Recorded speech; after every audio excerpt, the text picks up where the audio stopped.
Երևանի փողոցներում 10 մեքենայից 4-ը էլեկտրական է։ Այդպիսի տպավորություն է գոնե մայրաքաղաքի կենտրոնում։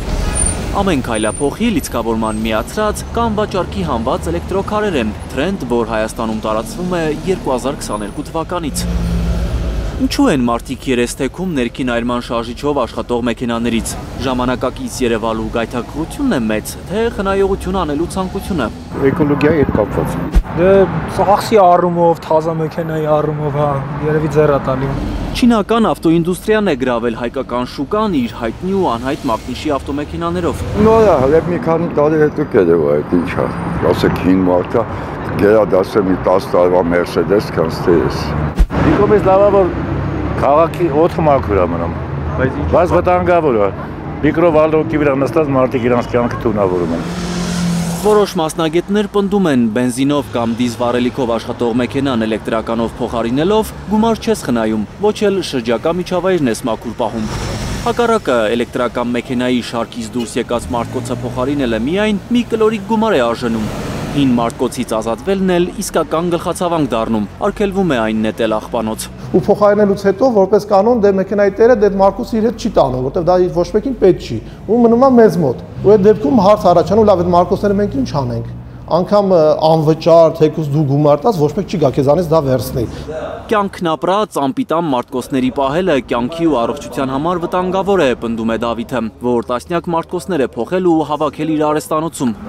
Դյուրավառ նյութերով պատրաստված հսկա այս մարտկոսների խոտանման, վերամշակման տեղեր չկան Հայաստանում։ Մարկոսների Ռադիոտեխնիկ ինժեները չի ուզում պատկերացնել, թե ինչ է լինելու մի քանի տարի հետո, երբ 1 կամ 2 տարի առաջ ներկրված էլեկտրական հազարավոր մեքենաների մարտկոսները փոխարինելու ժամանակը գա։ Ես հետաքրքրվել եմ, որ վերամշակվում է, որը բավականին թանկ է,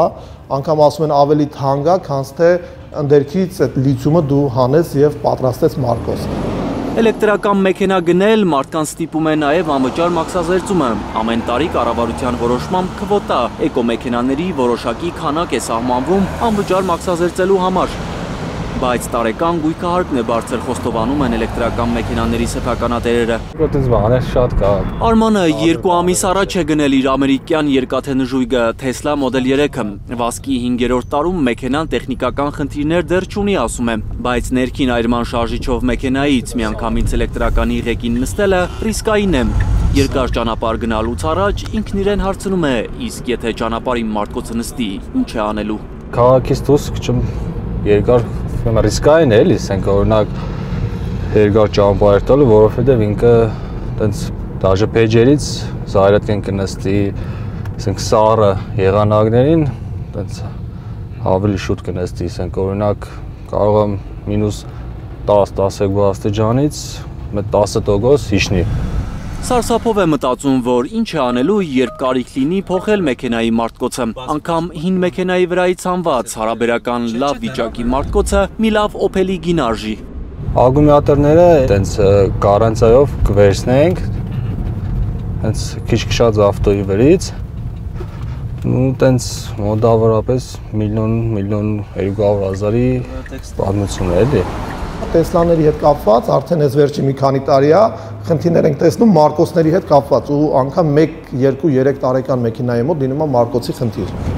Ամերիկյան Տեսլաների ամենախոցելի տեղը հենց մարտկոցն է, իսկ չինական էլեկտրաքարերի աքիլեսյան գարշապարը ծրագրային թերություններն են, համոզված է մասնագետը։ Չինական մեքենաների մոտ դեռևս մարկոսների հետ կապված տենց մենք շատ խնդիրներ չունենք։ Հաշվի առնելով նաև նա, որ մեքենաները դե համեմատաբար 1-2 տարեկան են, փառք Աստծո, որ չունենք այս պահին մարկոսների խնդիրներ։ Ավելի շատ խնդիրներ առաջանում են ծրագրային տիրույթում, այսինքն ID-ների հետ կապված է հիմնականում ծրագրային խնդիրները լինում, BID-ների վրա էլ է ծրագրային խնդիրներ լինում։ 2023 թվականի վերջին շղթայական մի ավտովթար էր տեղի ունեցել Սասունցի Դավիթ փողոցում։ Չինական արտադրության Volkswagen ID4-ը սուպերմարկետի դիմաց կայանված մոտ 10 մեքենայի էր հարվածել, ջարդուփշուր արել։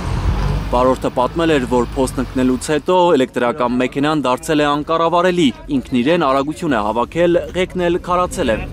Էլեկտրական մեքենայի տերը կասկած էր հայտնել, որ վթարի պատճառը ծրագրային թերությունը կարող էր լինել։ Ունենում ենք մեքենաներ լրիվ նոր, որ հավաքման ժամանակ թույլատված որոշակի թերություններ, այսինքն անգամ ունեցել ենք, որ այդ իր կոնեկտորը չեն միացրել, հավաքել են մեքենան, բայց կոնեկտորը մոռացել են միացնել ու եկել է հասել այդ մեքենան Հայաստան առանց փոխարկելու, որը շատ զարմանալի է, ոնց կարա մեքենա դուրս գա գործարանից, էլի։ Դա խոսքը գնում է չինական մեքենաների մասին։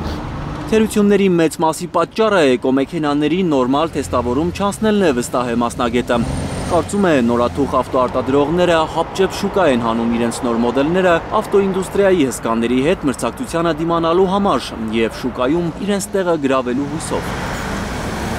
Էդգար Ղուշչյան, Նորայր Շարբաթյան, Հենրիկ Համազասպյան և Արմեն Ապրեսյան, Հայլուր։